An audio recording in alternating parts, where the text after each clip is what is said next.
War decide అయింది. ఇరుపక్షాలు బరిలో మోహరించాయి. ఇక పందెం కోళ్లలా యుద్ధానికి కాలు దువ్వుతున్నారు అభ్యర్థులు.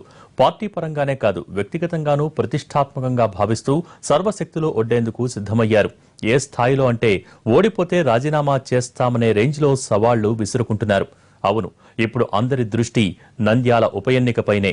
ఒకరిది రాజకీయ అనుభవం, మరొకరిది సెంటిమెంట్ అస్త్రం. నంద్యాలలో టీడీపీ, వైసీపీ అభ్యర్థుల పేర్లు ప్రకటించడమే ఆలస్యం. అక్కడ రాజకీయ వేడి ఒక్కసారిగా పెరిగింది. అఖిలప్రియ వర్సెస్ శిల్పా మోహన్ రెడ్డిగా మారిన పోటీలో గెలుపు ఎవరిది అన్నదానిపై రాజకీయ వర్గాల్లో హాటుగా చర్చ జరుగుతోంది. మరోవైపు ఇరువురు నేతలు సవాళ్లు ప్రతి సవాళ్లతో కాకరేపుతున్నారు. నంద్యాలలో టీడీపీ ఓడిపోతే రాజీనామా చేస్తానని మంత్రి అఖిలప్రియ ఇప్పటికే సవాలు విసిరారు. పార్టీ విజయం సాధిస్తే ఈ ఘనత పార్టీ, కార్యకర్తలు, ముఖ్యమంత్రి చంద్రబాబుదే అవుతుందని, అలా కాకుండా ఓటమి పాలైతే ఆ వైఫల్యానికి పూర్తి బాధ్యత తనదేనని అఖిలప్రియ చెప్పింది.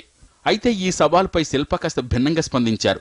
రాజకీయాల నుంచి తప్పుకుంటానని ఆమె మరోసారి చెప్తేనే తాను ఆమె సవాల్ స్వీకరిస్తానని అంటున్నారు. మరోవైపు వైసీపీని వీడి కౌన్సిలర్లు బయటకు వెళ్లే ప్రశ్నే లేదంటున్నారు శిల్ప.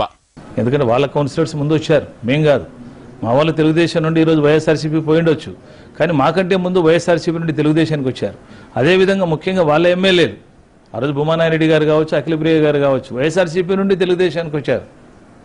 మరి ఆ విషయాన్ని ముందు అది తేల్చిన తర్వాత నిజంగానే ఒకవేళ అలాంటి అభిప్రాయమే ఉండి ప్రజలకు మంచి ఒక పరిణామాన్ని సృష్టించాలని అనుకుంటే వాళ్ళకైనా రిజైన్ చేస్తే మా వాళ్ళతో ఈ రోజు నేను రిజైన్ చేయించడానికి కూడా రెడీగా ఉన్నా. నంద్యాల అసెంబ్లీ స్థానానికి దివంగత భూమా నాగిరెడ్డి అన్న కుమారుడు భూమా బ్రహ్మానందరెడ్డిని అఖిలప్రియ కోరిక మేరకు టీడీపీ తమ అభ్యర్థిగా ప్రకటించింది. గతంలో టీడీపీ నేతగా ఉన్న శిల్పా మోహన్ రెడ్డి ఇటీవలే వైసీపీలో చేరి వైసీపీ అభ్యర్థిగా బరిలోకి దిగారు. రెండు పార్టీలు ప్రతిష్టాత్మకంగా తీసుకున్న నంద్యాల అసెంబ్లీ ఉప ఎన్నిక హోరాహోరీగానే జరిగే అవకాశం కనిపిస్తోంది.